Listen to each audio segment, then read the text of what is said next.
All right, I'm going to do this off the cuff. This is not scripted, so forgive any lapse in talking, which are similar to what just happened.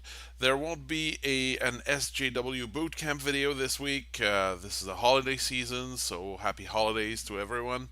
Um, it's not that I don't have time as much as I'm prioritizing it somewhat differently when I'm not in my own routine. But I still thought I'd put out a video and maybe do something I don't do a lot, which is talk a bit about who I am and what where I stand on things. And today is going to be particularly uh, about Gamergate. Um, so I don't show myself as being entirely pro Gamergate, if that even makes sense. There's a lot of things happening in Gamergate that I'm not entirely comfortable with. I certainly agree with the core principles, and I certainly see that I see where it comes from. I can't say that I was very surprised when it happened, or maybe I was. I was surprised that it caught on so much. I think there's been a lot of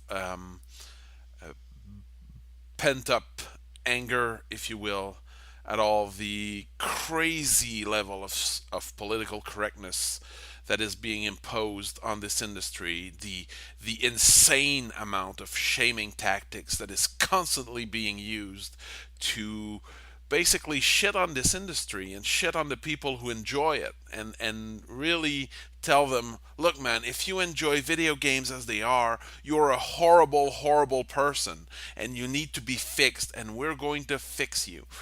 And that sort of has been creeping me out and really has driven me away from doing independent games, which I had been doing for a bunch of years.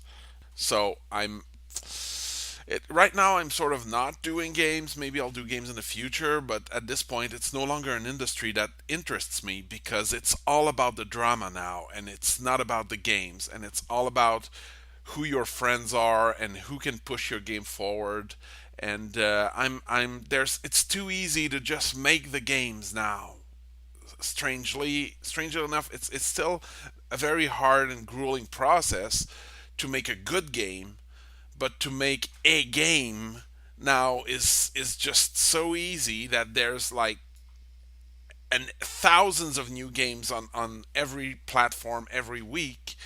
I don't feel like I can succeed in this market without skills I don't have, like networking and a bunch of social skills and going on forums and pushing and pushing and pushing, and that's what makes this industry a bit less interesting than it used to be.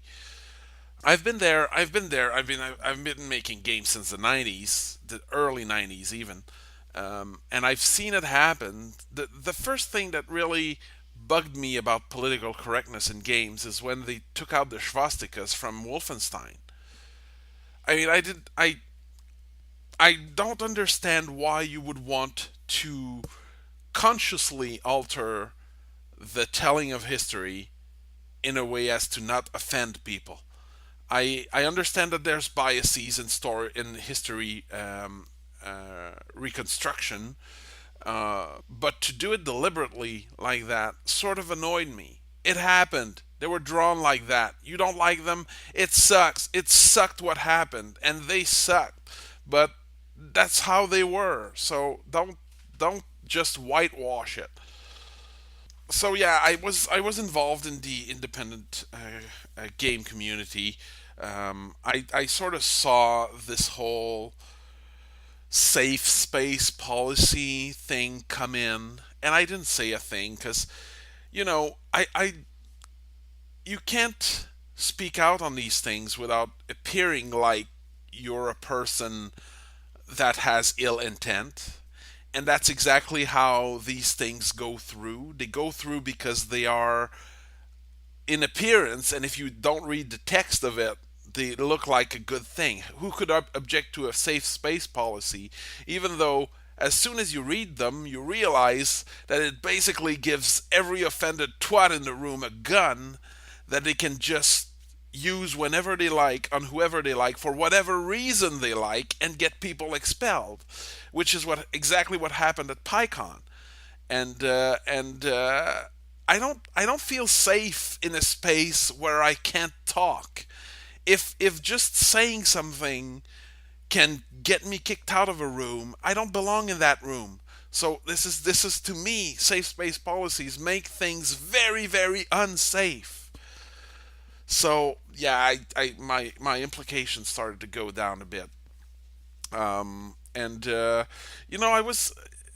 I almost backed Anita Sarkeesian's video series, so it's not like I've been hostile to women in games.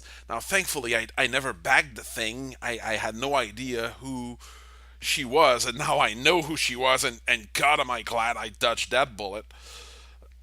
Yeah, I mean, it's not. I'm not giving a ringing endorsement to Gamergate because there's a lot of things that make me uncomfortable coming from mostly from the base of it and not from the figureheads of it, because there are figureheads and there are like the common folks. You can't say, oh, it's leaderless. Well, there are still people who talk and who have more followers and that more people listen to in Gamergate than others. And most of the time when a figurehead talks, I'm in agreement with what they say. And and most of the time I see the anti Gamergate crowd showing things that people do on the on the base of it, and that's very hateful and misogynistic and misguided. So what I mean, if I put on the flag, I have to accept the whole thing, or at least if the thing is to become a thing that you can raise a flag to, then it needs to have rule. I know feminism doesn't have rules. Feminism rewrites itself every time as it is convenient, and you can raise the flag of feminism and everyone's going to go, you go girl, and then you can ignore whatever you don't like, and you can just embrace everything you like, and you can still claim the label. But I don't work like that, and that's why I've maybe I would have called myself a feminist many years ago, but now it would be downright impossible for me to do so. Um, and the other thing that I see in Gamergate, that's sort of, with all the misogyny comes a lot of gynocentrism.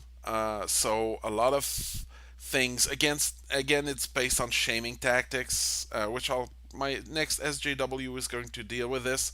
But it's basically, if you're a man, you have to hide behind a woman to make your claims. Otherwise, you'll be crucified on a public space. And I see this in Gamergate. I see this with Not Your Shield. That people are not your shield, as they are not the anti-Gamergate social justice crowd's shield, but then they become the Gamergate shield. So it's like these people are condemned to be other people's shield, and that's sort of annoying to me, if that makes sense. But I'm still glad it happened. I'm still glad that I could witness the sheer number of people who shared my annoyance with the overtaking of gaming by the uh, political correctness, social justice crowd, and I'm very curious to see where it goes, because it might have died down a bit because of the holidays, but um, I'm looking forward to see where this all goes. So if you've made it this far, thank you for listening to my rambling. Uh, Look forward to the next SJW Bootcamp video, and if you have any comments on Gamergate, the future of Gamergate, and anything I said in this video that you agree or disagree with, then feel free to comment. And I'll see you all on the next year. Happy New Year!